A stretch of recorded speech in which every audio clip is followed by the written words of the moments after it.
Gamete study centre में आप सभी का स्वागत है।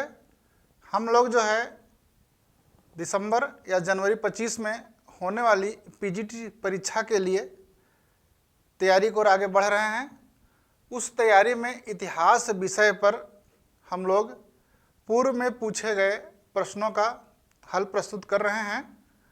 उन्हीं प्रश्नों में हम लोग शुरू करेंगे 2000 से 2021 के बीच जो 12 परीक्षाएं हुई हैं, उन परीक्षाओं के सॉल्व गैमेट स्टडी सेंटर की टीम आप लोगों के समक्ष प्रस्तुत करेगी। और इतिहास विषय का हम लोग पहले शुरू करेंगे, उसके बाद हम लोग नागरिक शास्त्र पर भी आएंगे। इस तरह से अन्य विषय भी इसमें जुड़ते जाएंगे। तो सबसे पहले हम लोग ये बात कर लें, जो हमारा तरीका होगा, इस परीक्षा में कुल 125 प्रश्न पूछे जाते हैं, लेकिन अगर 125 प्रश्न का हल एक बार में किया जाए तो लंबा होगा और बोरिंग भी होगा। इसलिए हम लोग जो है प्रत्येक क्लास में 30 से 35 प्रश्न हल करेंगे और लगातार करते हुए इसको हम लोग परीक्षा से पहले तक समाप्त कर लेंगे।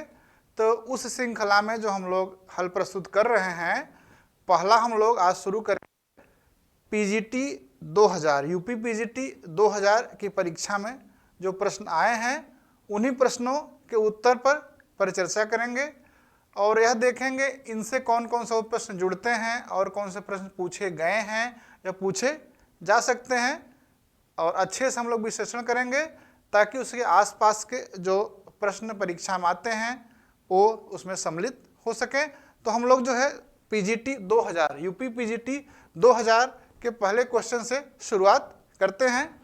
तो पहला क्वेश्चन देखिए, प्रश्न 1 है, बरीद कौन थे? जिसके विकल्प हैं, 1 शाही कारखानों में कार्यरत कर्मचारी, दूसरा शाही अंगरक्षक, तीसरा लेखा परीक्षक, चौथा गुप्तचर अधिकारी। और हमको लगाना तो आप लोग देखिए उत्तर, तो इसका सही उत्तर होगा गुप्तचर अधिकारी। यह उत्तर कहाँ से है आया है या यह प्रश्न कहाँ से जुड़ा हुआ है, उसके हर पक्षों पर हम लोग विचार करते हैं, इसकी व्याख्या को समझते हैं। जब हम लोग दिल्ली सल्तनत की प्रशासनिक व्यवस्था पढ़ते हैं, उसमें केंद्रीय प्रशासन के अंतर्गत सुल्तान, मंत्री और अन्य अधिकारी आते हैं। जब हम अन्य अधिकारियों की चर्चा करेंगे तो उसमें देखिए नाइब ए मामलिकात है। नाइब ए मामलिकात जो है प्रशासनिक मामलों की देखभाल करता था। नाइब ए मामलिकात पद जो है रजिया के बाद बहराम शाह दिल्ली सल्तनत के सुल्तान बने थे 1240 से 1242 ईस्वी में। उनके समय ये प्रशासनिक व्यवस्था में आया, क्योंकि अमीर जो है, सरदार जो है, अपनी सत्ता को बनाए रखना चाहते थे। इसलिए अपने में ही से, अमीरों में से, सरदारों में से एक को नाइब ए मामलिकात बनाया गया, जो सभी प्रशासनिक मामले देखा करता था। अगला है वजीर, प्रधानमंत्री हुआ करता था। आरिज मुमालिक कई बार पूछा गया है, दीवाने अर्ज या आरिज मुमालिक इस सैन्य विभाग का प्रधान था। दबीर खास शाही पत्र व्यवहार का प्रधान, दीवाने रसालत वैदेशिक मामलों का प्रधान, सदर उस सुदूर धर्म विभाग का प्रधान, काजी उल कुजात न्याय विभाग का प्रधान, बरीद ए मुमालिक गुप्तचर विभाग का प्रधान। तो यह प्रश्न जो है हम लोगों ने जो हल किया, वह जो है केंद्रीय प्रशासन के अंतर्गत अन्य अधिकारियों में बरीद ए मुमालिक से जुड़ा हुआ है। और ये जो विभिन्न अधिकारियों की हमने चर्चा की, प्रत्येक अधिकारी से किसी न किसी वर्ष सवाल पूछे गए हैं। तो इस प्रश्न के साथ में जुड़े हुए इतनी चीज़ों को अगर हम देख लेंगे तो परीक्षा में से अगली जो पीजीटी की परीक्षा होगी, उससे प्रशासन, सल्तनत के केंद्रीय प्रशासन से जुड़ा हुआ कोई प्रश्न छूटेगा नहीं। अगला प्रश्न देखते हैं, अलाउद्दीन खिलजी के विषय में सत्य नहीं है। इसमें से क्या सत्य नहीं है? पहला है भू राजस्व की वृद्धि, दूसरा है गुप्तचर प्रणाली का गठन, तीसरा है मद्य निषेध, चौथा है सैन्याधिकारियों को जागीरें प्रदान करना। ये 4 प्रश्न हैं। इस प्रश्न में भू राजस्व की वृद्धि उसने किया है, गुप्तचर प्रणाली का गठन किया है, मद्य निषेध लागू किया था, सैन्य अधिकारियों को जागीरें नहीं प्रदान की थी, अपितु उनकी जो है जागीरें लिया था। इसलिए इसमें चौथा विकल्प सही होगा। और यह विकल्प की व्याख्या क्या होगी उसको देखा जाए। दिल्ली सल्तनत में हमको पता है पहले गुलाम वंश आया, उसके बाद खिलजी वंश आया, तुगलक वंश, उसके बाद सैयद वंश और लोदी वंश। खिलजी वंश, यह प्रश्न खिलजी वंश से संबंधित है जो दिल्ली सल्तनत में 1290 से लेकर के 1320 ईस्वी तक शासन किया था। इसमें पहले शासक बने थे, पहले सुल्तान बने थे जलालुद्दीन खिलजी, दूसरे बने थे अलाउद्दीन खिलजी, तीसरे थे मुबारक शाह खिलजी। और यह प्रश्न अलाउद्दीन खिलजी से संबंधित है। इसमें हुआ क्या था, अलाउद्दीन खिलजी के समय अनेक विद्रोह हुए थे। एक विद्रोह तो इतना भयानक था जिसमें अलाउद्दीन खिलजी मरते मरते बचा। तो उसके बाद होने वाले विद्रोहों के कारणों का विश्लेषण किया। विश्लेषण करने के बाद उन्होंने 4 विनियमन जारी किए। उस विनियमन के, उस प्रशासनिक विनियमन के द्वारा निम्नलिखित व्यवस्था लागू की थी। अमीर वर्ग की भूमि को जब्त कर उसे खालसा योग्य भूमि में परिवर्तित करके राजस्व में वृद्धि की। दूसरा, गुप्तचर प्रणाली का गठन किया। तीसरा, दिल्ली में मद्य निषेध लागू किया। चौथा, अमीरों के परस्पर मेल मिलाप और उत्सव समारोहों पर रोक लगा दी। और यह प्रश्न जो अभी था उसका उत्तर यहाँ से जुड़ा हुआ है। अमीर वर्ग की भूमि को जब्त कर लिया। इसमें देखिए सैन्य अधिकारियों को जागीरें प्रदान करना। इसका मतलब इस प्रश्न का अलाउद्दीन खिलजी के विषय में क्या सत्य नहीं है, नहीं को हाईलाइट करना होगा ताकि पता चले। जागीरें प्रदान नहीं किया, जब्त किया, जब्त करके इसको खालसा भूमि में बदल करके वहां में राजस्व की वृद्धि की।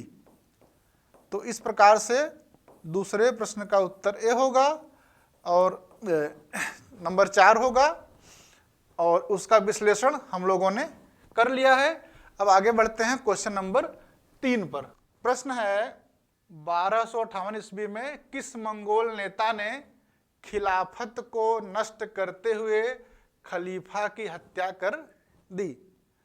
प्रश्न में विकल्प नंबर 1 हलाकू हैं, नंबर 2 चंगेज खां हैं, नंबर 3 क्या है तैमूर है, और नंबर 4 क्या है उपर्युक्त में से कोई नहीं। इस प्रश्न का जो सही उत्तर होगा हलाकू है। और इस प्रश्न की व्याख्या को हम लोग देखते हैं।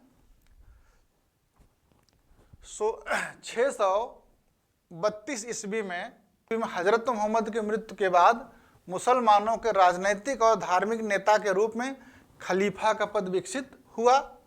कालांतर में खलीफा की सत्ता के पतन के फलस्वरूप विभिन्न क्षेत्रों में स्वतंत्र शासकों ने सत्ता ग्रहण कर ली।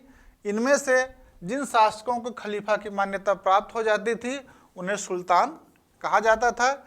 दिल्ली के शासकों की स्थिति यही थी। इल्तुतमिश ने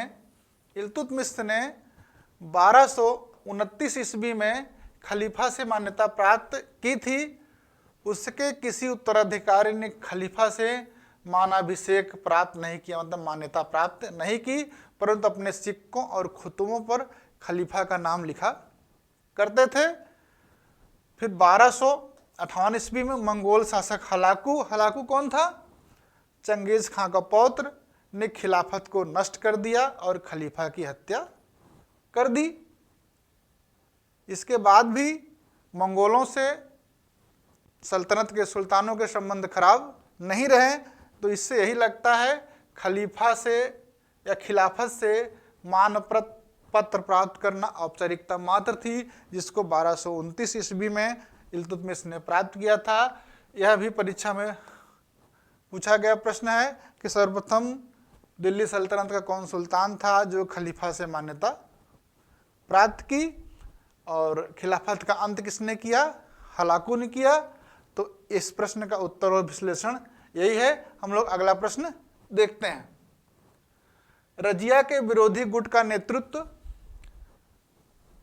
कौन कर रहा था? नंबर 1 मलिक इनुद्दीन कबीर खां, नंबर निजामुद्दीन मुल्क जुनैदी, 3 मलिक अलाउद्दीन कूची, 4 मलिक बलबन। तो ऐबक की मृत्यु के बाद इल्तुतमिश शासक बनता है। इल्तुतमिश की मृत्यु के बाद क्या स्थिति होती है, रजिया को कैसे सत्ता मिलती है, फिर उसका जो विरोध हो रहा था उस विरोध का नेतृत्व कौन कर रहा था, उसी संबंधित प्रश्न है। इस प्रश्न का उत्तर होगा निजामुद्दीन जुनैदी। क्या उत्तर होगा? निजामुद्दीन जुनैदी। और इस उत्तर की व्याख्या है, इस प्रश्न की व्याख्या है, देखिए इल्तुतमिश की 1236 में मृत्यु होती है, तो सुल्तान रुकनुद्दीन फिरोज शाह को गद्दी पर कुछ लोग बैठाते हैं, और उसी समय फिर रजिया 1236 से 1240 पर शासक बनती है। जब वो शासिका बनती है दिल्ली सल्तनत की, तो उसका विरोध होता है। उसके विरोध के कारण को समझा जाए, क्या कारण था जो रजिया का विरोध हो रहा था। उसमें नंबर 1 था उलेमा के मतानुसार इस्लाम में महिला को सुल्तान पद ग्रहण करने का अधिकार या अनुमति नहीं है। दूसरा, सामंतों का वर्ग एक पुरुष प्रधान समाज में एक महिला की सत्ता के आगे झुकने को तैयार नहीं था। तीसरा, राज परिवार में रजिया के विरुद्ध षड्यंत्र हो रहा था। उसकी सौतेली मां शाह तुर्कान, इसका नाम ध्यान रखना है, ने सामंतों से अपने बेटे फिरोज के समर्थन में की मांग की। चालीसा दल के सामंत अपनी राजनीतिक महत्वाकांक्षा पूरी करने के लिए रजिया के विरुद्ध फिरोज के समर्थन के तैयार हो गए।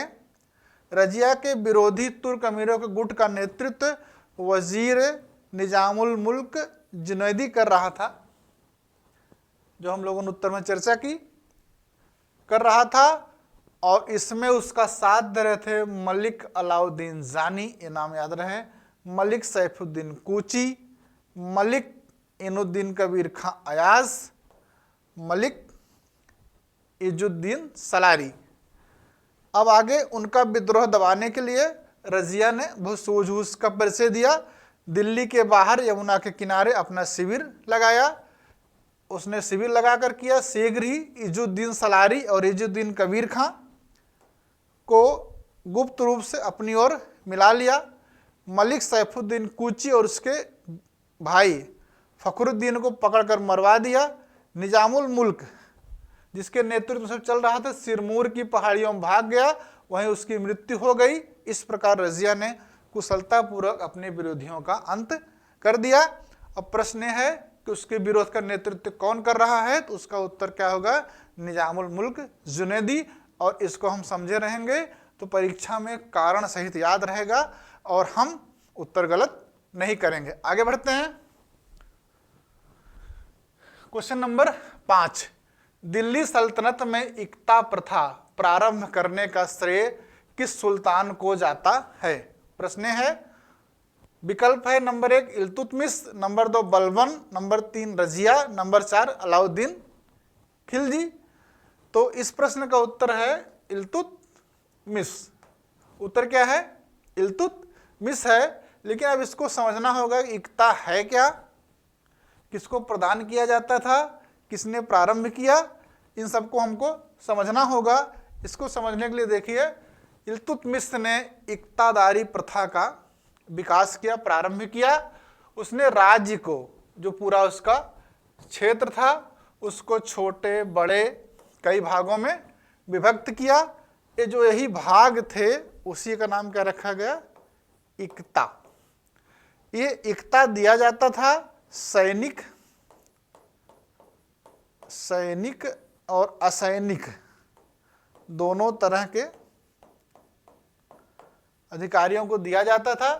प्रत्येक इक्तादार करता क्या था, अपने क्षेत्र में कानून और व्यवस्था बनाए रखता था,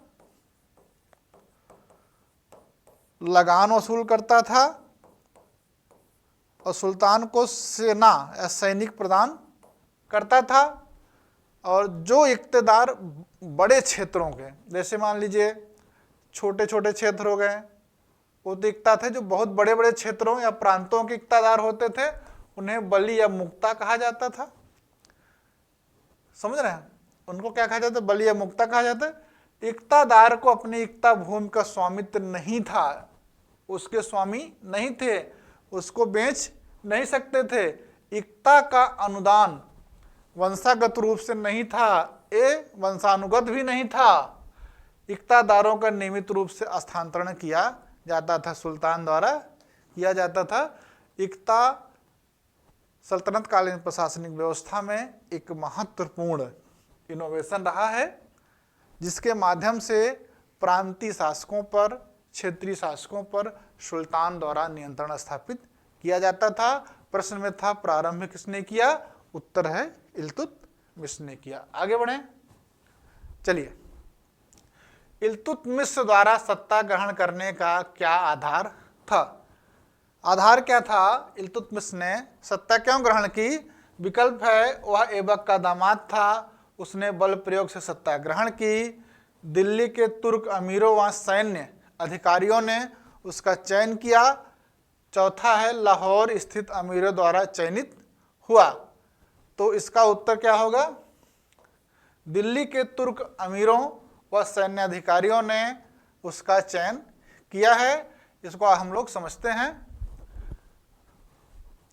1210 ईस्वी में घोड़े से गिर करके कुतुबुद्दीन ऐबक की मृत्यु हो गई थी। इस कारण से वह अपना उत्तराधिकारी चुन नहीं पाया। मिन्हाजुस सिराज एक इतिहासकार हैं, वह बताते हैं कि उसकी 3 बेटियां थीं। एक बेटी का विवाह इल्तुतमिश से हुआ था, दूसरी का विवाह कुबाचा से हुआ था। कुछ तुर्क सरदारों ने आराम शाह नामक नवयुवक को सल्तनत का शासक घोषित कर दिया, जिनका अनेक योग्य तुर्क मलिकों ने विरोध किया। आराम शाह के गद्दी पर बैठते ही अनेक अमीरों ने स्वतंत्रता की घोषणा कर दी। कुबाचा ने सिंध इलाके पर अधिकार कर लिया। बंगाल में खलजी मलिकों ने विद्रोह कर दिया। तो अंत में हुआ क्या, इस तरह से विद्रोह जब प्रारंभ हो गए तो बदायूं के अक्तादार और इलवरी जनजाति के तुर्क इल्तुतमिश को दिल्ली आने का निमंत्रण भेजा गया। इस तरह से अमीरों और सैन्य अधिकारियों ने सबसे योग्य और बहादुर तुर्क को अपना सुल्तान चुना और इल्तुतमिश बिना किसी कठिनाई के गद्दी पर आसीन हुआ। समझ गए? तो इस प्रश्न का उत्तर यही है कि वह जो है अमीरों और सैन्य अधिकारियों के द्वारा चयनित किया गया था। अगला प्रश्न है प्रश्न नंबर 7। महमूद गजनवी को परास्त करने हेतु राजपूत शासकों के संघ का नेतृत्व किसने किया था? पृथ्वीराज चौहान ने, नंबर 2 जयचंद ने, नंबर 3 चंदेलगंड ने, नंबर 4 जयपाल ने। इस प्रश्न का उत्तर क्या है? जयपाल गंड है। इसको समझा जाए। महमूद गजनवी को परास्त करने हेतु राजपूतों का एक संघ बना और उस संघ का नेतृत्व जो है पश्चिमोत्तर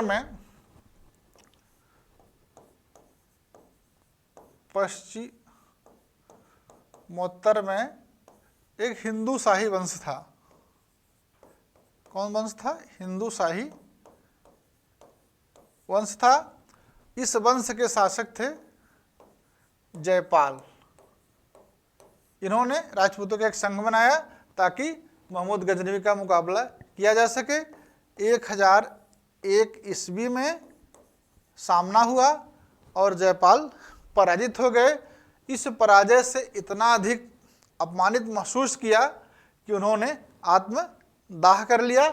इसलिए परीक्षा में एक बार और पूछा गया है, महमूद गजनवी से पराजित होने के बाद किस राजपूत शासक ने आत्मदाह कर लिया था? तो उसका उत्तर क्या होगा? जयपाल। तो इस प्रश्न का उत्तर जयपाल होगा। अगला प्रश्न हम लोग देखते हैं 8 नंबर। मोहम्मद गोरी द्वारा परास्त किया गया प्रथम भारतीय शासक कौन था? वो महमूद गजनवी पर क्वेश्चन था, ये मोहम्मद गोरी पर है। मोहम्मद गोरी द्वारा परास्त किया गया प्रथम भारतीय शासक कौन था? नंबर 1 विकल्प है पृथ्वीराज चौहान, नंबर 2 विकल्प है जयचंद, नंबर 3 है मूलराज द्वितीय और नंबर 4 है परमाल देव। इस प्रश्न का उत्तर 1 वाला सही है, पृथ्वीराज चौहान। तो उसको हम लोग समझते हैं। मोहम्मद गोरी का प्रथम आक्रमण 1175 में कहाँ हुआ था? मुल्तान पर हुआ था। 1175 में मुल्तान पर हुआ था। फिर 1178 में मोहम्मद गोरी ने क्या किया? गुजरात पर आक्रमण किया। वहाँ के शासक कौन थे? मूलराज द्वितीय ने अपनी योग्य और साहसी विधवा माँ नायिका देवी के नेतृत्व में, नायिका देवी पर भी प्रश्न बने हैं परीक्षाओं में, आबू पहाड़ के निकट मोहम्मद गोरी का मुकाबला किया और मोहम्मद गोरी को पराजित कर दिया। कब की बात है? 1178 में। किसने? मूलराज द्वितीय ने और अपनी माँ, विधवा माँ नायिका देवी के नेतृत्व में आबू पर्वत के निकट में मोहम्मद गोरी को पराजित कर दिया। उसके बाद गोरी ने आक्रमण का मार्ग बदला। अब पंजाब की ओर से उसने बढ़ना प्रारंभ किया और पंजाब में महमूद गजनवी के वंश का शासक था, उस शासक का क्या नाम था? मलिक खुसरो को परास्त किया और 1179 ईस्वी में पेशावर को जीत लिया। एक प्रश्न यहाँ पर बना हुआ है कि महमूद गजनवी या गजनवी वंश का अंतिम शासक भारत में कौन था? तो मलिक खुसरो था। पंजाब को जीतने के बाद मोहम्मद गोरी के राज की सीमा अब कहाँ से मिलने लगी? दिल्ली और आगरा से मिलने लगी, दिल्ली और अजमेर। पंजाब को जीतने के बाद मोहम्मद गोरी के राज की सीमाएं दिल्ली और अजमेर से मिलने लगी और यहाँ के शासक थे पृथ्वीराज तृतीय। इनको कहा जाता था राय पिथौरा। क्या कहा जाता था? राय पिथौरा। ये कौन थे? पृथ्वी राज थर्ड थे। अब 1188 ईस्वी में गोरी ने तैयारी की और सीमावर्ती किला जो है, सीमावर्ती किला भटिंडा पर आक्रमण करके उसे जीत लिया। गोरी जब वापस जाने लगा तभी उसे पृथ्वीराज तृतीय मतलब राय पिथौरा के आगे बढ़ने का समाचार मिला। गोरी और उसका मुकाबला, गोरी जो है पृथ्वीराज का मुकाबला करने के लिए आगे बढ़ा। 1191 भटिंडा के निकट तराइन का प्रथम युद्ध हुआ। भटिंडा के निकट कब हुआ था? 1191 में। परीक्षाओं में बहुत बार पूछा गया है तराइन का प्रथम युद्ध कब हुआ था? तो 1191 में हुआ था। किसके किसके बीच हुआ था? मोहम्मद गोरी और पृथ्वीराज चौहान के बीच हुआ था। इसमें मोहम्मद गोरी पराजित हुआ। इस पराजय का बदला लेने के लिए मोहम्मद गोरी ने पूरी तैयारी की और उस तैयारी के बाद 1192 में तराइन का द्वितीय युद्ध हुआ था। 1191 में प्रथम और 1192 में द्वितीय युद्ध हुआ था, जिसमें गोरी की सजगता और श्रेष्ठ युद्ध प्रणाली के माध्यम से गोरी जीता था और पृथ्वीराज चौहान हारा था। इस प्रश्न में जो पूछा गया है, प्रश्न क्या है एक बार देख लीजिए। मोहम्मद गोरी द्वारा पराजित किया गया प्रथम भारतीय शासक कौन था? तो इसका उत्तर क्या है? पृथ्वीराज चौहान। ये है 1192 में। कौन सा युद्ध था? तराइन का द्वितीय युद्ध। तराइन का द्वितीय युद्ध था, जिसमें जो है मोहम्मद गोरी ने पृथ्वीराज चौहान ने पृथ्वीराज तृतीय को पराजित किया था। आगे बढ़े। अगला प्रश्न है नंबर 9। महमूद गजनवी के भारत आक्रमण के समय आए विद्वान अल-बरूनी ने किस महत्वपूर्ण ग्रंथ की रचना की? विकल्प में है किताबुल रहला, किताबुल हिंद, किताबुल इस्लाम और उपरोक्त में से कोई नहीं। इसका उत्तर क्या है? किताबुल हिंद है। इसकी व्याख्या देखते हैं। महमूद गजनवी के दरबार में अल-बरूनी, उत्बी, फिरदौसी आदि विद्वान रहा करते थे। अल-बरूनी महमूद गजनवी के साथ जो है कि आक्रमण के समय भारत आया था और भारत पर उसने उसकी प्रसिद्ध पुस्तक थी किताब उल हिंद, और यह जो है तत्कालीन इतिहास जानने का बहुत महत्वपूर्ण स्रोत है।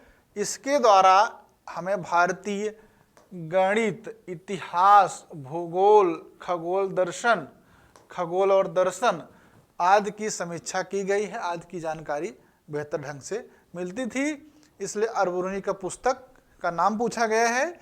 अल-बरूनी की पुस्तक कौन सी है? किताबुल हिंद। अगला क्वेश्चन, क्वेश्चन नंबर 10।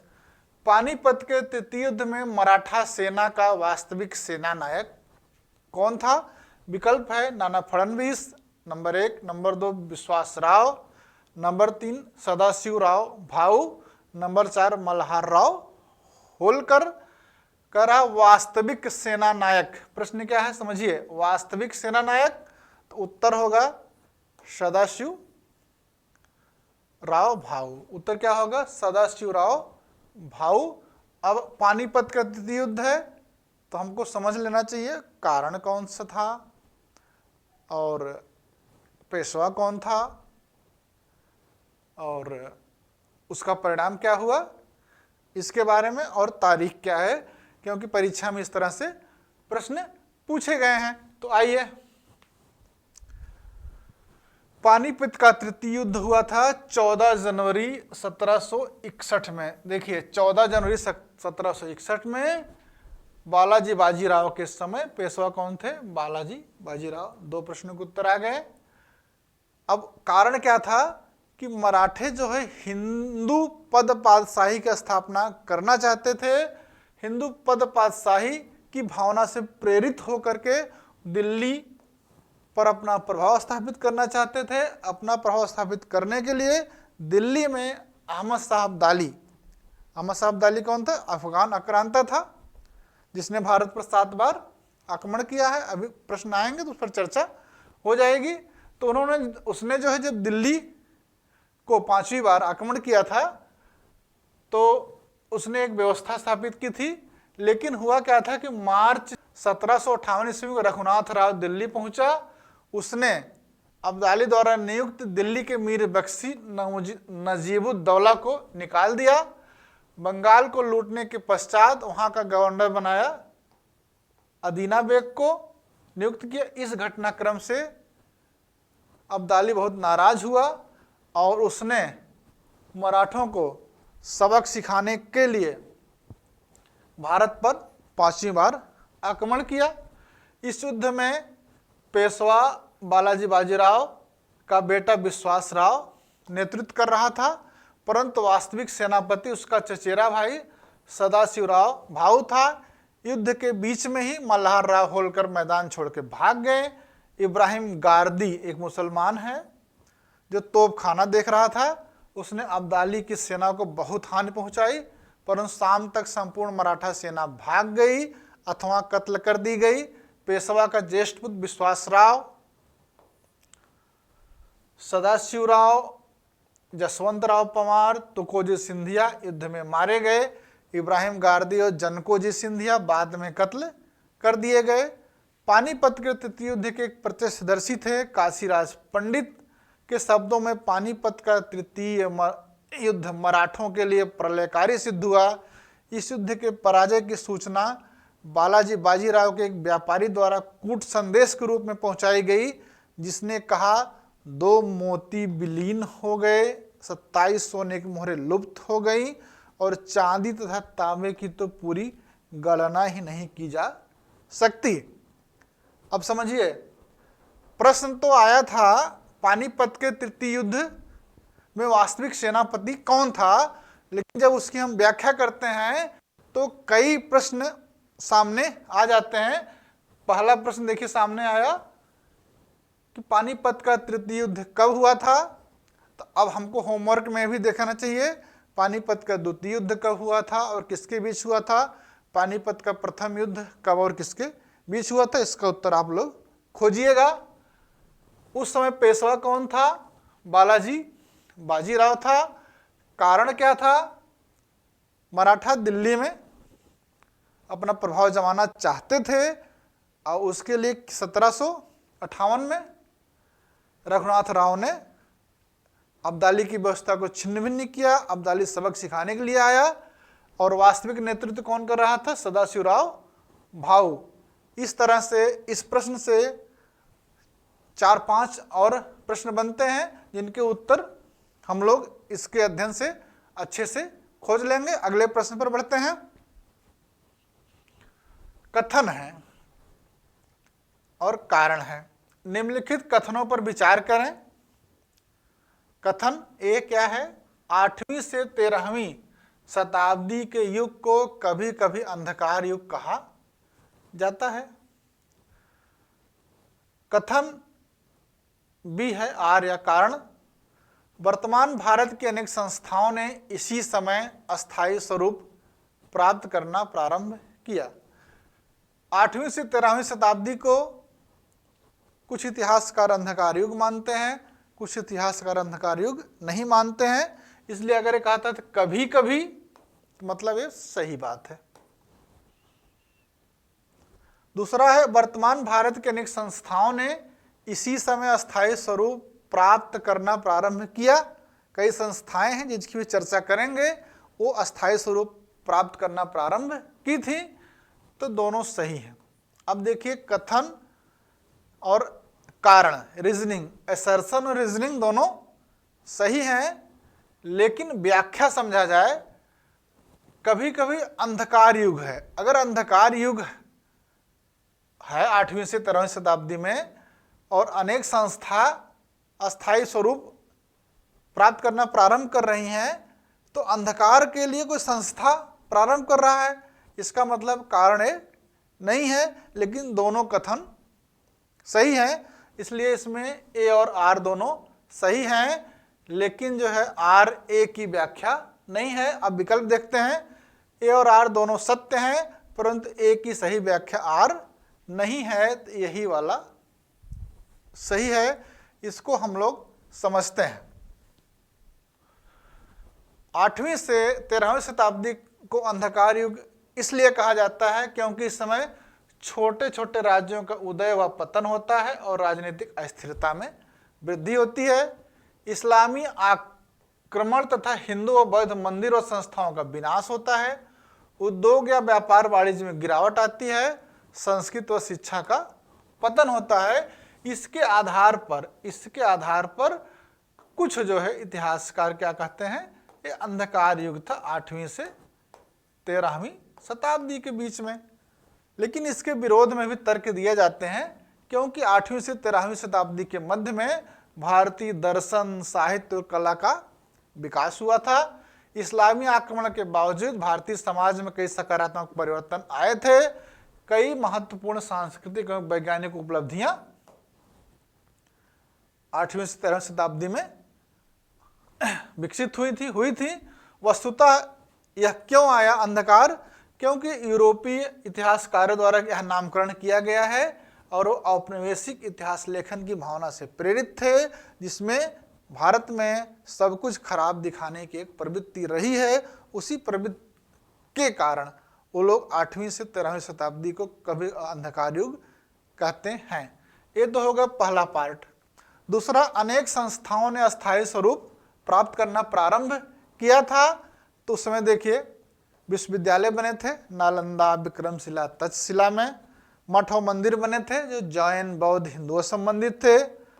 कई राज्य और साम्राज्य स्थापित हुए, पाल वंश, सेन वंश, राष्ट्रकूट वंश, चोल वंश, जिनके बारे में हमको अच्छे से पता है। व्यापारिक संगठन बहुत से हुए थे, गुजराती व्यापारियों का संगठन, गुजराती व्यापारियों, तमिल व्यापारियों, बंगाली व्यापारियों का संगठन। सैन्य संगठन भी बेहतर दिखा था, राजपूतों की बहुत बड़ी सेना थी, तुर्कों ने सेना स्थापित की, खिलजी की सेना के बारे में हम लोग पता है।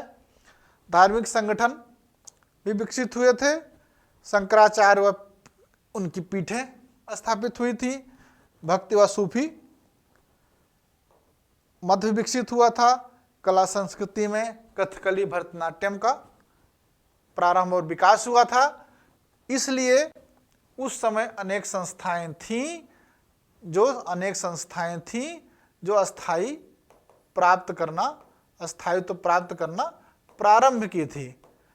इसलिए कथन और कारण दोनों सही है, लेकिन व्याख्या नहीं है। आगे बढ़ते हैं।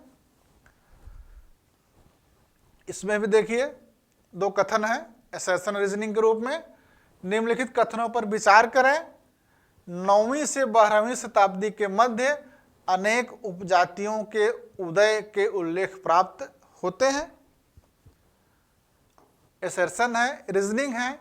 वाणिज्यिक गतिविधि एवं जनसंख्या की गतिशीलता ने इस प्रक्रिया में वृद्धि की। निम्नलिखित कूट के अनुसार अपना उत्तर चुनिए। एक है ए और आर दोनों सत्य हैं, परंतु ए की सही व्याख्या आर नहीं है। दूसरा है ए सत्य है परंतु आर असत्य है। तीसरा ए और आर दोनों सत्य हैं और ए की सही व्याख्या आर है। चौथा है ए असत्य है परंतु आर सत्य है। तो 9वीं से 12वीं शताब्दी के मध्य जो है अनेक उपजातियां विकसित हुई थी। कल्हड़ अपनी राजतरंगणी में 64 उपजातियों को उल्लेख करते हैं, तो ये तो सही है। दूसरा है वाणिज्यिक गतिविधि एवं जनसंख्या की गतिशीलता बढ़ी थी, ये भी सही है, अभी हम व्याख्या समझेंगे। तो अगर जो है उपजातियां बढ़ी, फिर ये व्यापार गतिशीलता बढ़ी, तो इसका मतलब इसका कारण ये है। और उपजातियों की वृद्धि में कई कारण योगदान करते हैं, उसमें से एक कारण वाणिज्यिक गतिविधि एवं जनसंख्या की गतिशीलता भी है। कथन कारण में है, अगर कथन की व्याख्या के लिए 8 या 10 कारण, जितने भी कारण हो, उसमें से एक भी कारण अगर उसमें दिया है तो हम तुरंत उसकी व्याख्या को मान लेते हैं। इसलिए इस प्रश्न में ए और आर दोनों सत्य हैं और व्याख्या भी कर रहे हैं। तो तीसरा वाला देखिए, ए और आर दोनों सत्य हैं और ए की सही व्याख्या आर है, इसको हम लोग समझते हैं। 9वीं से 12वीं शताब्दी के मध्य अनेक उपजातियों का उदय हुआ। कल्हड़ ने 64 के बाढ़ के लिए कारण क्या था? अरबों, तुर्कों या अफगानों के आक्रमण से नए समूहों का आगमन हुआ, उपजातियों में वृद्धि हुई। व्यापार और प्रवासन, जो नहीं कहते वाणिज्यिक गतिविधियां, जनसंख्या गतिशीलता के कारण नए समूहों का आगमन हुआ। स्थानीय जनजातियों के विकास से नई उपजातियों का उदय हुआ। राजवंशों के उदय व पतन से नई उपजातियां विकसित हुई। इसलिए इसमें कथन और कारण दोनों सही हैं और उसकी व्याख्या भी हो रही है। आगे बढ़ते हैं। अगला प्रश्न है प्रश्न नंबर 13। निम्नलिखित में से किसने कहा था भारत में मुस्लिम संप्रभुता का इतिहास वास्तव में इल्तुतमिश के शासन काल से प्रारंभ होता है? इसमें विकल्प है नंबर 1 मोहम्मद अजीज अहमद, मोहम्मद हबीब, तीसरा है राम प्रसाद त्रिपाठी, आरपी त्रिपाठी, चौथा है खालिक अहमद निजामी। इसमें जो उत्तर होगा राम प्रसाद त्रिपाठी। राम प्रसाद त्रिपाठी ने या आरपी त्रिपाठी ने कहा था भारतवर्ष में मुस्लिम संप्रभुता का वास्तविक श्री गणेश इल्तुतमिश से होता है। और इनसे संबंध में आरपी त्रिपाठी के संबंध में क्या पूछा जा सकता है, इन्होंने कौन सी पुस्तकें लिखी हैं? तो इनकी 2 पुस्तकें हैं, एक है rise and fall of Mughal empire, दूसरा some aspects of Muslim administration. RP Tripathi का कथन हम एस सी वर्मा की इतिहास किताब पढ़ेंगे, वहां पर आसानी से मिल जाएगा। और इनकी 2 किताबें, rise and fall of Mughal empire, some aspect of Muslim administration, यह है जिसका सही उत्तर आरपी त्रिपाठी है। अगला प्रश्न देते हैं हम लोग। दीवान मुस्तखराज विभाग की स्थापना की गई थी। दीवान मुस्तखराज एक विभाग बनाया गया था, उसकी स्थापना क्यों की गई थी? नंबर 1, कृषि विभाग में सुधार करने के लिए। नंबर 2 है जागीरदारों की शक्तियों को कुचलने के लिए। नंबर 3 है डाक व्यवस्था में सुधार करने के लिए। नंबर 4 है बकाया लगान की वसूली के लिए। इसमें उत्तर ये सही होगा, कौन सा? बकाया लगान की वसूली के लिए। अब इसको हम लोग समझते हैं। देखिए, यह प्रश्न जो है अलाउद्दीन खिलजी के राजस्व या आर्थिक सुधारों के अंतर्गत राजस्व में वृद्धि कैसे की जाए और लगान व्यवस्था में कैसे सुधार किया जाए, इससे जुड़ा हुआ है। तो अलाउद्दीन खिलजी ने राजस्व व्यवस्था जो सुधारा, उसके 2 उद्देश्य थे। एक था राज्य की आमदनी में पर्याप्त वृद्धि किया जाए, जिससे साम्राज्य का विस्तार के लिए एक विशाल सेना का गठन किया जाए। वह साम्राज्य का विस्तार करना चाहता था, इसलिए उसके एक उपाधि है द्वितीय सिकंदर का, सिकंदर शानी का, क्योंकि वो सिकंदर की तरह विजेता बनना चाहता था। तो उसके लिए क्या था? आमदनी में वृद्धि की जाए। दूसरा है मध्यवर्ती वर्ग का दमन और उनका धन छीनना चाहता था, ताकि इस वर्ग द्वारा विद्रोह एवं उपद्रव की समस्या का समाधान किया जा सके। अब उसके लिए करता क्या है? सर्वप्रथम अलाउद्दीन खिलजी ने दोआब में लगान की दर में वृद्धि करने का आदेश दिया, और उसने जो है भू राजस्व की दर 1/3 से बढ़ाकर 1/2 कर दी। मतलब 33% अगर देते थे तो कब कितना देना है? 50%।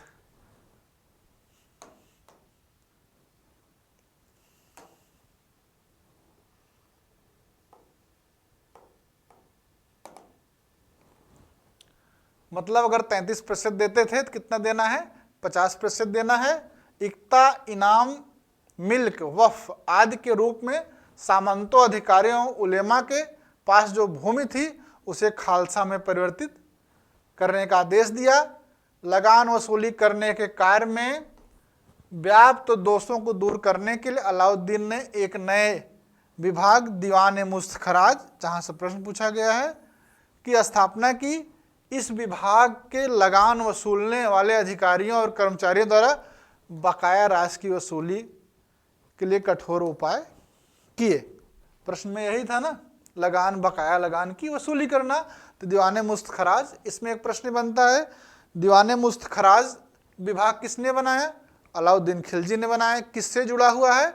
बकाया लगान की वसूली से, क्योंकि अधिकारी लगान को वसूल कर लेते थे और राजकोष में जमा नहीं करते थे। उन पर नियंत्रण स्थापित करने के लिए इस विभाग की स्थापना की गई। दूसरा जो उद्देश्य था, मध्यस्थ भूमिपति वर्ग खुद मुकद्दम चौधरी को लगान वसूल करने के काम से मुक्त कर दिया गया। तो इसलिए इस प्रश्न की व्याख्या हम लोगों ने समझ ली है। आगे बढ़ते हैं। ये देखिए, सूची 1 को सूची 2 से, सूची फर्स्ट को सेकंड से सम्मिलित करें तथा अधोलिखित कूट से अपना उत्तर चुनिए। सूची 1 में दिया है सदाशिव, संगम वंश, राम राय, अमुक्त माल्यद, और 2 में दिया है अरबिदु वंश, देवराय फर्स्ट, कृष्णदेव राय, तालीकोटा का युद्ध। इसमें एक ट्रेंड नहीं पकड़ा है, इसमें वंश दिया है, संस्थापक दिया है, राजा दिया है, और उसके जो है पुस्तक का नाम दिया है। तो समझिए, इसमें जब जो है तालीकोटा का युद्ध हुआ था तो उस समय सदाशिव सेनापति था, राजा था। तो यहां पर आएगा जेड। संगम वंश में जो है देवराय प्रथम और देवराय द्वितीय शासक थे। राम राय जो है, राम राय के भाई जो है, उन्होंने जो है अरबिडू वंश की स्थापना की थी, तो ये इससे संबंधित हैं। अमुक्त माल्यद की रचना कृष्णदेव राय ने की थी, ये है। तो जिस विकल्प में ZXWY, WX ये सब दिया है ना, ZXWY वही विकल्प सही होगा। इसमें ए वाला विकल्प सही है, लेकिन इसकी व्याख्या को समझा जाए, क्योंकि यहाँ से और प्रश्न बन सकते हैं। तो विजयनगर साम्राज्य में हम लोग देख लिया जाए, जो 4 वंश हुए थे उनका शासनकाल कब कब रहा है और उसके शासक कौन रहे हैं, संस्थापक कौन रहे हैं। ठीक है, तो संगम वंश हरिहर प्रथम और बुक्का ने इस वंश की स्थापना की थी, जिसका शासनकाल 1336 से 1484 तक रहा है विजयनगर साम्राज्य में, संगम वंश का। इसमें हरिहर प्रथम, बुक्का प्रथम, हरिहर द्वितीय, देवराय प्रथम, देवराय द्वितीय, मल्लिकार्जुन, विरूपाक्ष द्वितीय ये शासक थे। अगला है सालुब वंश, नरसिंह सालुब ने इसकी स्थापना की थी, जो 1484 से 1505 ईस्वी तक शासन किया। इसके शासक थे नरसिंह सालुब। तीसरा है तुलुब वंश, जिसकी स्थापना वीर नरसिंह ने की थी, 1505 से 1570 ईस्वी तक था। इसके शासक रहे वीर नरसिंह, कृष्णदेव राय, अच्युत देव राय, सदाशिव। तो कृष्णदेव राय सबसे महत्वपूर्ण शासक रहे हैं, वो संबंधित किससे रहे हैं, तुलुब वंश से। अराबिडु वंश, राम राय के भाई तिरुमल ने इसकी स्थापना की थी 1570 से 1650 तक। तिरुमल वेंकट द्वितीय इसके शासक रहे हैं। तालीकोटा का युद्ध जो 1565 ईस्वी में, जिसको राशि तांगड़ी का युद्ध भी कहा जाता था, जिसमें विजयनगर साम्राज्य की पराजय हुई थी, उसमें राजा सदाशिव राय थे, उनका सेनापति कौन था, राम राय था। राम राय के ही भाई ने बाद में अराबिडु वंश की स्थापना की थी। कृष्णदेव राय ने तेलुगु भाषा में एक पुस्तक लिखी थी, आमुक्त माल्यद। एक प्रश्न पूछा गया है, आमुक्त माल्यद जो है किस भाषा में लिखी गई है, तो उसका उत्तर क्या होगा, तेलुगु भाषा में लिखी गई है। इस तरह से हम लोगों ने जो है इस प्रश्न का उत्तर समझा है। हम लोग अब आते हैं प्रश्न नंबर 16 पर। निम्नलिखित में से कौन आर्य समाज से संबंधित था। नंबर 1 है महादेव गोविंद रानाडे, 2 है एनी बेसेंट, 3 है सुरेंद्र नाथ बनर्जी, चौथा है पंडित गुरु दत्त। इसमें उत्तर कौन सा है, पंडित गुरुदत्त। इसकी व्याख्या हम लोग समझते हैं। 1875 ईस्वी में स्वामी दयानंद सरस्वती ने मुंबई में आर्य समाज की स्थापना की, जिसका उद्देश्य क्या था, प्राचीन वैदिक धर्म की शुद्ध रूप से पुनः स्थापना करना। फिर 1877 ईस्वी में लाहौर में इसका मुख्यालय स्थापित किया गया। यहाँ से प्रश्न पूछा जा सकता है कि आर्य समाज का स्थापना कब हुई। 1875 किसने की, स्वामी दयानंद सरस्वती ने। कहाँ पर हुई, बम्बई में। इसका मुख्यालय लाहौर कब हुआ, 1877। इसमें कौन कौन जुड़े थे, महात्मा हंसराज, पंडित गुरुदत्त, लाला लाजपत राय, स्वामी श्रद्धानंद इसके विशिष्ट कार्यकर्ता थे। और इसमें पंडित गुरुदत्त वहाँ लिखा हुआ है। एनी बेसेंट ने जो है स्वामी दयानंद के बारे में कहा था कि ऐसे पहले व्यक्ति थे जिन्होंने कहा भारत भारतीयों के लिए है।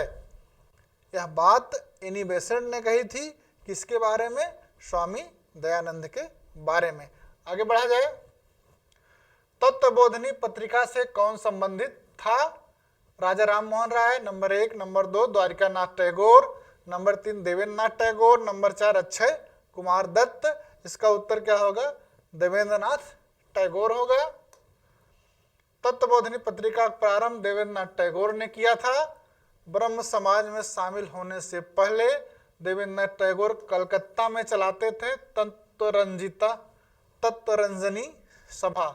क्या चलाते थे, तत्वरंजनी सभा कलकत्ता में चलाते थे।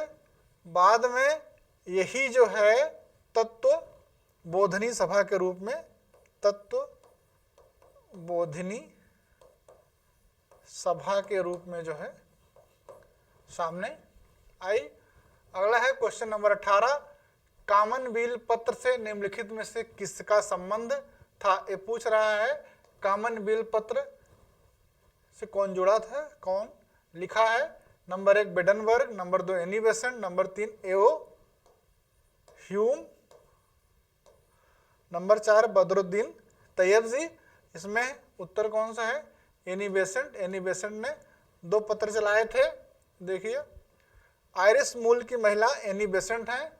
ये 1888 ईस्वी में थियोसोफिकल सोसाइटी से जुड़ी, उसकी सदस्य बनी और 1893 में आयरलैंड से भारत आ गई और अपने जो है 2 पत्र कॉमनवेल्थ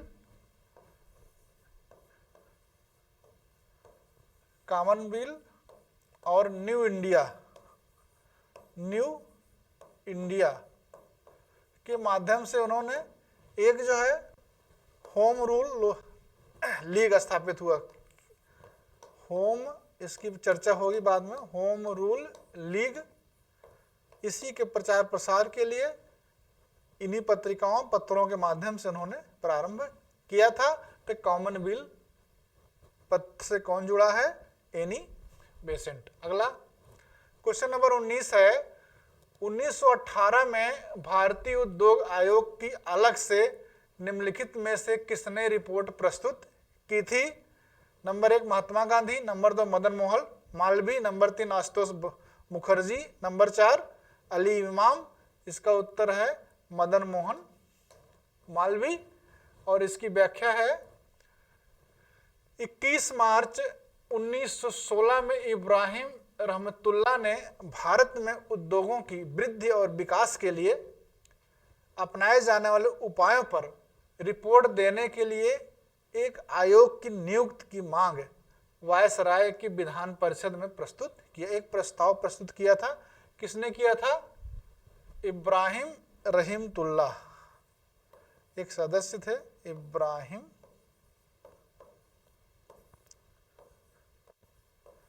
रहमतुल्लाह ने प्रस्तुत किया। और उसके बाद हुआ क्या, टीएच हॉलैंड की अध्यक्षता में 1916 में प्रथम औद्योगिक आयोग का गठन हुआ, जिसकी रिपोर्ट 1918 में आई। इसके सदस्यों में एक सदस्य मदन मोहन मालवीय जी थे। उन्होंने 16 के जो आयोग था उसके लिए एक स्वतंत्र नोट प्रस्तुत किया था, अलग से एक नोट प्रस्तुत किया था। इसलिए इस प्रश्न का उत्तर क्या है? मदन मोहन मालवीय।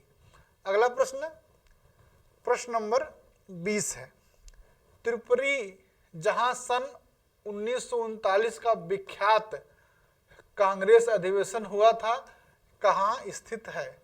यह प्रश्न जो है कांग्रेस के अधिवेशनों से संबंधित है स्वतंत्रता आंदोलन के दौरान। और यह प्रश्न जो है 1939 का जो कांग्रेस अधिवेशन हुआ था उसका पूछ रहा है। वो कहाँ है? गुजरात में है नंबर 1, या राजस्थान में है, या मध्य प्रदेश नंबर 3, या नंबर 4 उड़ीसा है। इसका उत्तर क्या है? मध्य प्रदेश है, क्योंकि हम मध्य प्रदेश के, आइए देखते हैं, 1939 में जो कांग्रेस का अधिवेशन हुआ था त्रिपुरी में, यह मध्य प्रदेश के एमपी के एक जिला है जबलपुर में हुआ था। इस अधिवेशन में जो है सुभाष चंद्र बोस चुनाव लड़े थे और पट्टाभ सीतारमैया, 2 उम्मीदवार थे। पट्टाभ सीतारमैया का समर्थन गांधी जी कर रहे थे और सुभाष चंद्र बोस ने पट्टाभ सीतारमैया को पराजित कर दिया था। तो इस पर गांधी जी ने कहा था पट्टाभी सीतारमैया का हार मेरी हार है। बाद में कार्यकारिणी के गठन को लेकर के मतभेद उत्पन्न हो गया गांधी जी और सुभाष चंद्र बोस में। सुभाष चंद्र बोस ने कांग्रेस का अध्यक्ष का पद त्याग दिया। उनके त्यागने के बाद राजेंद्र प्रसाद को कांग्रेस का अध्यक्ष बनाया गया। अब ये प्रश्न देखिए, इसमें कौन कौन सी जुड़ जाती हैं? त्रिपुरी अधिवेशन कब हुआ था? त्रिपुरी कहाँ पर है? इसमें कौन जीता? गांधी के समर्थित प्रत्याशी कौन थे? पट्टाभ सीतारमैया। जब सुभाष चंद्र बोस ने इस्तीफा दिया उसके बाद कांग्रेस का अध्यक्ष कौन रहा? राजेंद्र प्रसाद। तो हम लोग आगे बढ़ते हैं। प्रश्न नंबर 21 है, असहयोग आंदोलन के समय किस नेता ने अपनी अति समृद्ध वकालत छोड़ी? महात्मा गांधी नंबर 1, नंबर 2 मोतीलाल नेहरू, विकल्प में नंबर 3 मदन मोहन मालवीय, नंबर 4 वल्लभ भाई पटेल। तो इसमें उत्तर क्या लगेगा? मोतीलाल नेहरू लगेगा। हुआ क्या था, जब 1 अगस्त 1920 को असहयोग आंदोलन प्रारंभ हुआ तो असहयोग संबंधी प्रस्ताव रखे गए।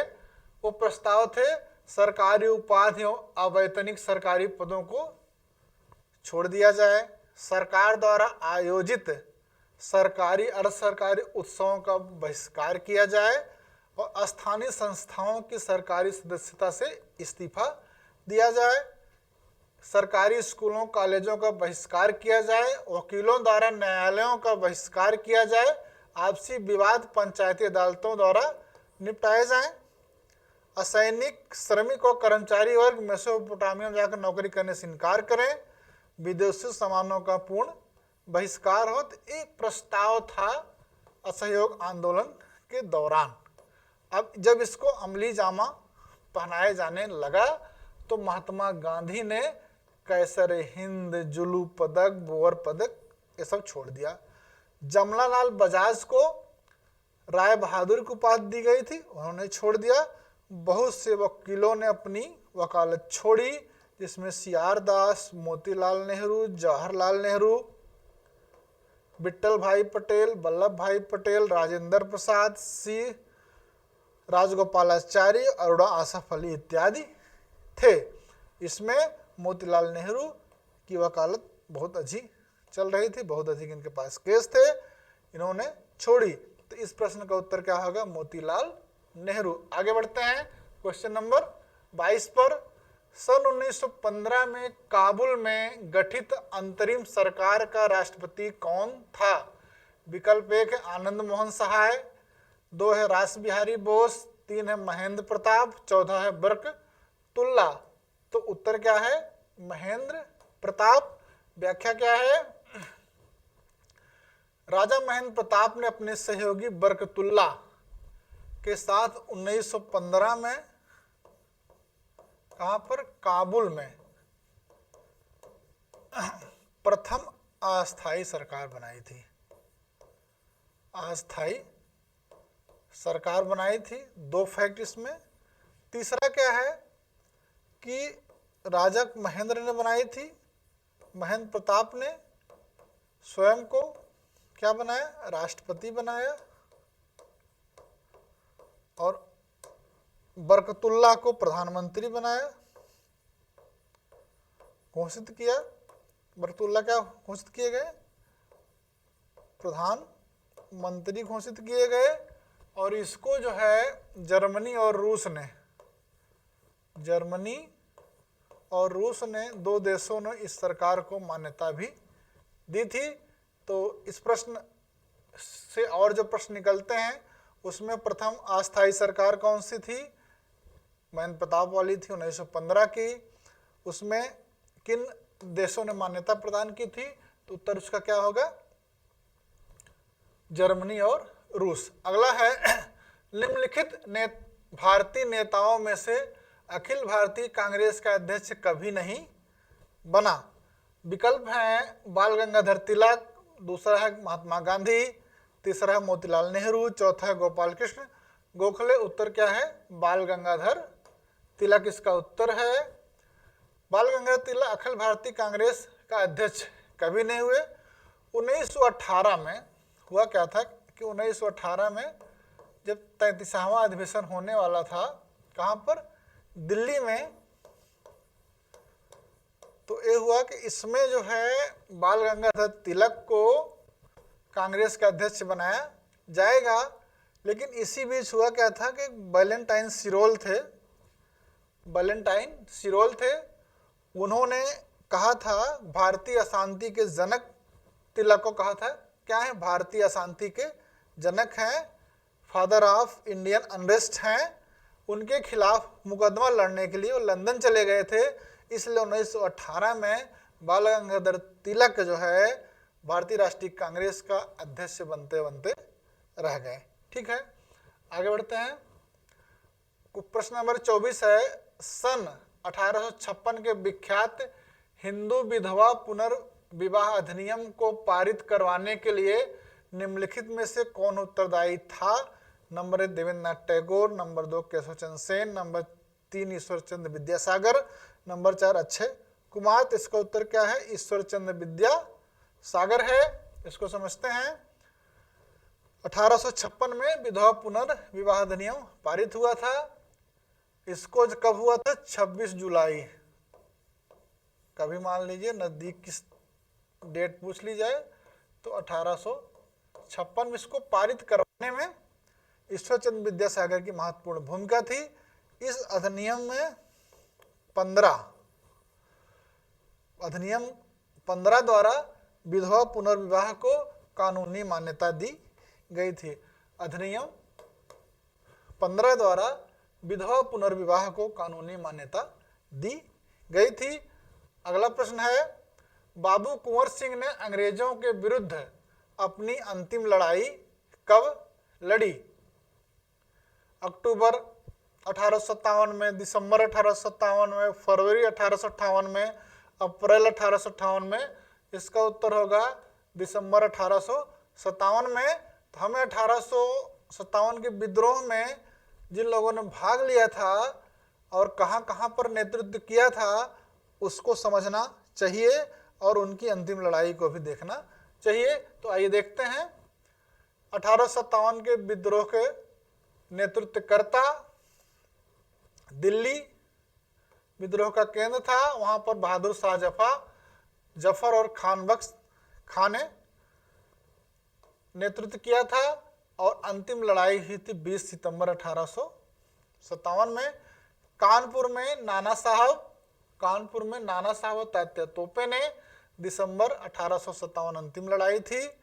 लखनऊ में बेगम हजरत महल और उनके दत्तक पुत्र बिरजीश कादिर 31 मार्च 1858 में अंतिम लड़ाई थी। झांसी और ग्वालियर में रानी लक्ष्मीबाई और तात्या तोपे ने 17 जून 1858 में।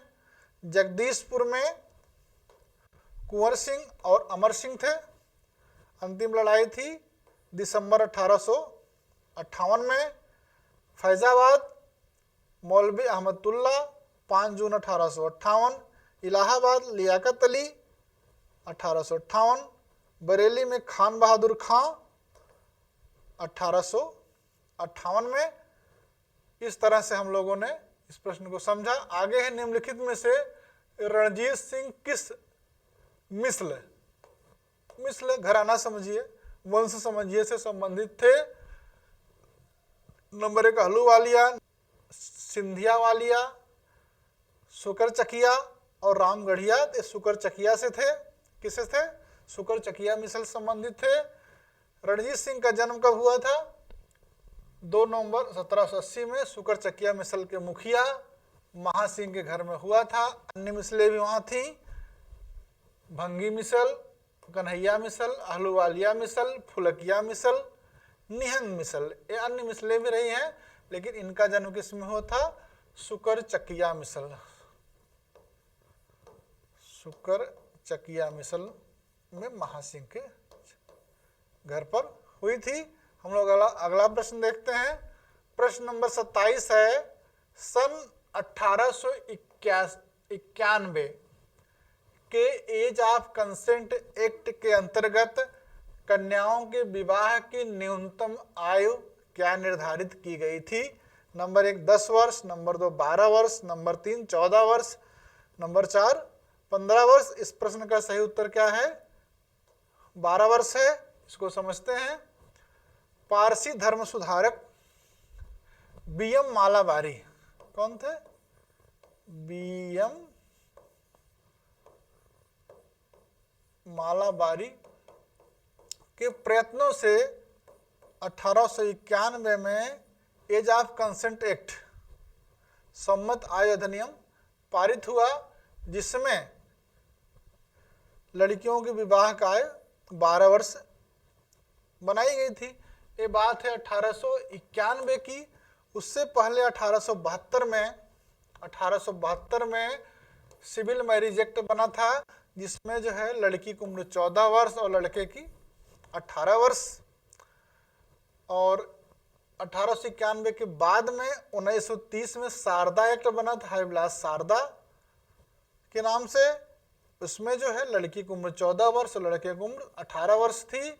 इन दोनों में अगर सिविल मैरिज एक्ट 1872 पूछे, शारदा एक्ट पूछे, तो 14 वर्ष लड़की का और 18 वर्ष लड़के का। लेकिन अगर एज ऑफ कंसेंट एक्ट पूछे, मतलब सम्मत आयु अधिनियम पूछे 1891 वाला, उसमें 12 वर्ष का उत्तर हमको समझना है। आगे प्रश्न नंबर 28 है, राष्ट्र में प्रार्थना समाज की स्थापना की प्रेरणा किसने दी? महाराष्ट्र में जो प्रार्थना समाज स्थापित हुआ था उसको आत्माराम पांडुरंग ने किया था, लेकिन उनको प्रेरित कौन किया था? तो नंबर 1 है देवेंद्र नाथ टैगोर, दूसरा है केशव चंद्र सेन, तीसरा है ईश्वर चंद्र विद्यासागर, चौथा है महादेव रानाडे। अब देखिए महाराष्ट्र की यात्रा पर आए थे केशव चंद्र सेन के प्रभाव में 1867 ईस्वी में आत्माराम पांडुरंग, डॉक्टर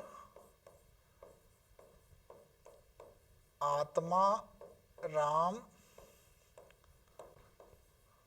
पांडुरंग ने प्रार्थना समाज की स्थापना की। इसलिए इस प्रश्न में देखिए विकल्प में कौन है? केशव चंद्र सेन। देख रहे हैं ना, केशव चंद्र सेन। तो हमको उत्तर क्या लगाना है? नंबर 2 केशव चंद्र सेन। तो हम लोग आगे बढ़ते हैं।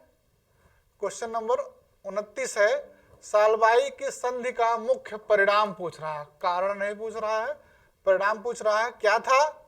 विकल्प 1 अंग्रेजों द्वारा बड़े भूभाग की प्राप्ति हुई, नंबर 2 अंग्रेजी व्यापार में वृद्धि हुई, नंबर 3 मराठों के साथ 20 वर्ष की संधि हुई, नंबर 4 ईस्ट इंडिया कंपनी के प्रति मराठा अधीनीकरण हुआ, मतलब मराठा ईस्ट इंडिया कंपनी के अधीन हुए। ऐसा नहीं था, 20 वर्षों की संधि शांति स्थापित हुई थी। कैसे हुई थी देखते हैं। प्रथम आंग्ल मराठा युद्ध जो 1775 से 1782 तक चला, अंत में महादजी सिंधिया की मध्यस्थता से सालबाई की संधि हुई 17 मई 1782 को। इस संधि की प्रमुख शर्तें क्या थी? सालसेट एलिफेंटा अंग्रेजों को प्राप्त हुआ, अंग्रेजों ने रघुनाथ राव को पक्ष त्याग दिया और पेशवा को पेंशन दे दी, सिंधिया को यमुना नदी के पश्चिम की समस्त भूमि पुनः प्राप्त हो गई, बम्बई तथा दक्षिण एक दूसरे के जीते हुए प्रदेश लौटा दिए, मुंबई और दक्षिण में। प्रथम आंग्ल मराठा युद्ध और इस संधि से अंग्रेजों को क्षेत्र की दृष्टि से कुछ विशेष प्राप्त न हो सका, क्योंकि उन्हें केवल सालसेट ही प्राप्त हुआ था। इस युद्ध से उनकी आर्थिक कठिनाइयां बहुत बढ़ गईं।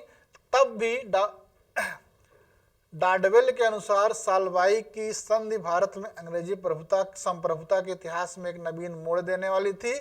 इससे मराठों और कंपनी को अगले 20 वर्ष तक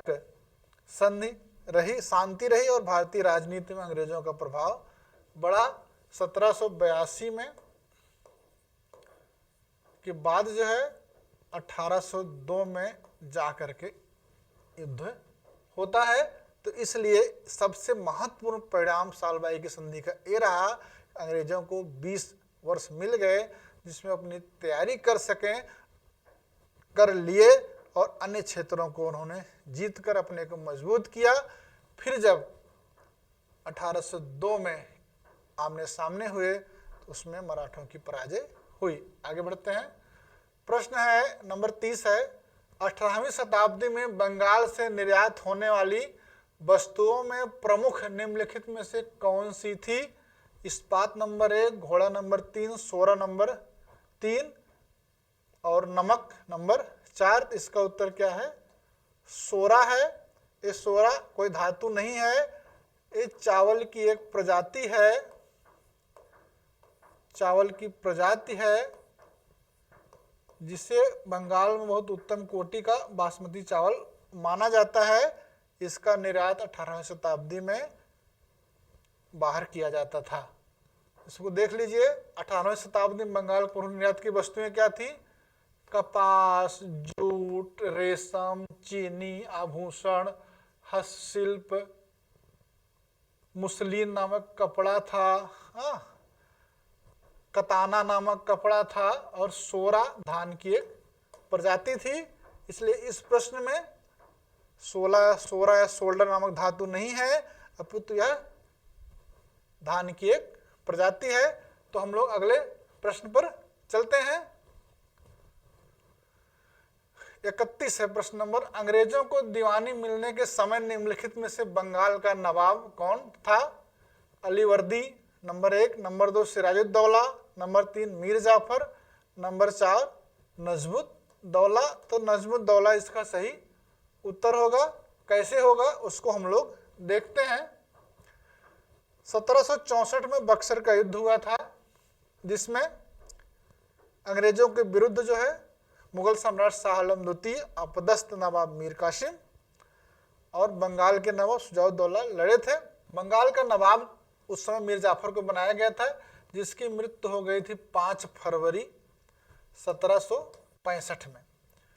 फिर अंग्रेजों को बंगाल और बिहार की जो दीवानी मिली, इलाहाबाद की पहली संधि के द्वारा मिली। इलाहाबाद की संधि के द्वारा जो 12 अगस्त 1765 में हुआ। मीर जाफर मरा था 5 फरवरी 1765 में, संधि हुई थी 12 अगस्त 1765 में, और फरवरी 1765 से 1766 तक बंगाल का नवाब मीर जाफर का पुत्र नजमुद्दौला था। इसलिए कोई कंफ्यूजन नहीं होना चाहिए कि जब अंग्रेजों को दीवानी मिली थी मतलब 12 अगस्त 1765 में, तो उस समय बंगाल का नवाब नजमुद्दौला था। अगला प्रश्न हम लोग लेते हैं। बंगाल में पंचवर्षीय बंदोबस्त निम्नलिखित में से किसने लागू किया? Number 1 Clive, number 2 Warren Hastings, number 3 Cornwallis, number 4 John Shore. तो इसका उत्तर क्या होगा? वारेन हेस्टिंग होगा। यह जो है अंग्रेजों को भू राजस्व से संबंधित क्वेश्चन है। तो भू राजस्व कैसे वसूला जाए, कैसे अधिक से अधिक लगान प्राप्त किया जाए, इसके लिए 1772 ईस्वी में वारेन हेस्टिंग ने पंचवर्षीय व्यवस्था की थी, जिसमें ऊंची बोली लगाने वाले को 5 वर्ष तक जो है भू राजस्व वसूल करने का अधिकार मिलेगा। वह भू राजस्व वसूल करेगा और वह अंग्रेजों को या कंपनी को देगा। फिर 77 में इसी व्यवस्था को 77 को 1 वर्षीय कर दी गई। उसके बाद कॉर्नवालिस के समय में पहले 1790 में अस्थायी बंदोबस्त प्रारंभ किया गया। अस्थायी बंदोबस्त में भी 5 वर्ष की व्यवस्था की गई थी, लेकिन इसी व्यवस्था को जो है 1793 में अस्थायी कर दिया गया, जिसका कॉर्नवालिस के समय में। तो अस्थायी बंदोबस्त किसके समय लागू हुआ? कॉर्नवालिस समय। पंचवर्षीय व्यवस्था किसके समय लागू की गई? वारेन हेस्टिंग के समय। आगे बढ़ते हैं।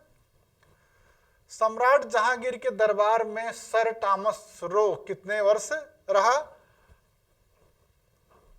नंबर 1, नंबर 2 में 2, विकल्प 3 में 3, 4 में 4। उत्तर क्या है? 3 वर्ष। जहांगीर के दरबार में विलियम हॉकिंस आए थे 1608 ईस्वी में, और 1615 में जेम्स प्रथम के दूसरे जो है राजदूत आए थे। कौन? टॉमस रो 1615 में जेम्स प्रथम ने कंपनी ओर से भेजा था। वह मुगल दरबार में 3 वर्ष रहे, अजमेर, मांडू, इलाहाबाद में रहे। फिर फरवरी 1619 में इंग्लैंड वापस चले गए। कहाँ थे? अजमेर, मांडू और इलाहाबाद में। तो अगर टॉमस रो के बारे में पूछा जा रहा प्रश्न, तो उत्तर होगा 3 वर्ष। अगला प्रश्न है, विवेकानंद और थियोसॉफिकल सोसाइटी के सुधार संबंधित विचारों में पर्याप्त साम्यता है। निम्नलिखित में से कौन सा विचार थियोसॉफिकल सोसाइटी के विचारों से मिलता है? नंबर 1, वे तंत्र और अंधविश्वास में विश्वास रखते थे। नंबर 2, उन्होंने हिंदुओं में विद्यमान हीनता की भावना को सामान्य करने का प्रयास किया। वे मानते थे किस प्रकार ईश्वर स्वतंत्र है उसी प्रकार प्रत्येक व्यक्ति भी स्वतंत्र है। उन्होंने लोगों में आत्मविश्वास और आत्मसम्मान जागृत किया। थियोसॉफिकल सोसाइटी का स्थापना जो है मैडम ब्लॉटेस्की और कर्नल आलकॉट ने की थी। स्वामी विवेकानंद ने रामकृष्ण मिशन की स्थापना की थी। इन दोनों के क्रियाकलापों का जो परिणाम आया, लोगों में आत्मविश्वास और आत्मसम्मान की भावना जागृत हुई, इसलिए चौथा विकल्प इसमें सही है। 35 नंबर क्वेश्चन है अगला। 35 नंबर क्वेश्चन है, अस्पृश्यता के विरुद्ध पहली बार आवाज उठाने वाले राष्ट्रीय नेता कौन थे? विकल्प है महात्मा गांधी, दूसरा डॉक्टर भीमराव अंबेडकर, तीसरा नारायण गुरु, चौथा ज्योतिबा फूले। जिसका उत्तर क्या है? ज्योतिबा फूले हैं। निम्न जाति आंदोलन की शुरुआत महाराष्ट्र में ज्योतिबा फूले के नेतृत्व में प्रारंभ हुई। इन्होंने 1872 में एक पुस्तक लिखी। 1872 में पुस्तक क्या लिखी? गुलामगिरी। कौन सी पुस्तक थी लिखी? जिसमें ब्राह्मणों के प्रभुत्व को चुनौती दी। और 1873 में इन्होंने सत्यशोधक समाज की स्थापना की, सत्य शोधक समाज की स्थापना की। सत्य शोधक समाज जो उन्होंने संगठन बनाया था, उसका उद्देश्य था ब्राह्मणों के आडंबर, उनके अवसरवादी धार्मिक कृत्यों से निम्न जातियों को बचाना था। 1851 में फूले पुणे में एक कन्या विद्यालय स्थापित किया। इनकी पुस्तकें कई हैं, सार्वजनिक सत्य, सार्वजनिक सत्य धर्म, धर्म तृतीय रत्न, इशारा, शिवाजी की जीवनी आदि पुस्तकें प्रकाशित की हैं। तो इसमें हमको मुख्य रूप से गुलामगिरी को याद रखना, कई बार परीक्षा में पूछा गया है। सत्य शोधक समाज की स्थापना किसने की थी, इसके उद्देश्य क्या है, परीक्षा में पूछा गया है। और धर्म तृतीय रत्न के बारे में पूछा गया है। इनकी किताबें, इनके संगठन को हम याद रखेंगे तो हमको फायदा होगा। इस तरह से हम लोगों ने जो है आज पीजीटी 2000 की जो परीक्षा हुई थी उसमें जो प्रश्न पूछे गए थे उसमें प्रश्न नंबर 1 से 35 तक का हल कर लिया है। और अगली क्लास में हम लोग जो है 35 से लेकर के 70 तक के क्वेश्चन को हल करेंगे। इस तरह से हम लोग जो है आगे बढ़ते हुए 2000 से लेकर के 2021 के बीच में जो 12 परीक्षाएं हुई हैं उसके उत्तर हम लोग देखेंगे, उनका विश्लेषण करेंगे।